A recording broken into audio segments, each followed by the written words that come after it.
திமுக அரசு திறமையாக செயல்பட்டதால் மழை வெள்ள பாதிப்பை தடுக்க முடிந்ததாக மக்கள் பாராட்டு தெரிவிக்கின்றனர் என அமைச்சர் சேகர் பாபு தெரிவித்துள்ளார். இது தொடர்பாக சென்னை திருவிக நகர் பகுதியில் அவர் கூறியதை சூப்பர்வைட்ஸ் பகுதியில் காணலாம். எதிர்வருகின்ற பருவமழையை எதிர்கொள்வதற்காக தயார் நிலையிலே அரசு இயந்திரங்களை முடக்கிவிட்டதன் எதிரொலியாக கடும் புயல் பெரும் மழையை எதிர்கொள்ள நேரிடும் என்ற ஒரு சூழல் இருந்தபோது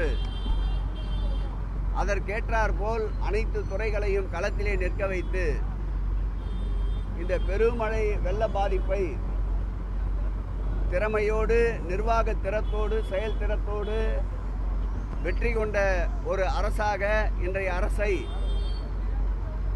நடுநிலையாளர்களும் பொதுமக்களும் பாராட்டி கொண்டிருக்கின்றார்கள்.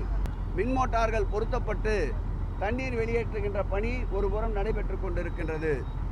மறுபுறம் இதற்கு நிரந்தர தீர்வாக நம்முடைய மாண்புமிகு முதல்வர் அவர்கள் கடந்த 2 மாதங்களுக்கு முன்பு கூட பெய்த பெருமழையின் போது இங்கே வருகை தந்து ஆய்வு தந்தார்கள்.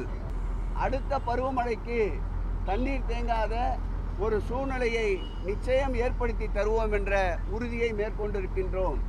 இன்று காலையிலே இருந்து எங்கெல்லாம் தண்ணீர் தேங்கி நின்று பின்பு வடிந்திருக்கின்றதோ அந்த பகுதிகளெல்லாம் 200 இடங்களில் மருத்துவ முகாம்களை மாண்புமிகு தமிழக முதல்வர் உத்தரவோடு ஏற்பாடு செய்யப்பட்டிருக்கு.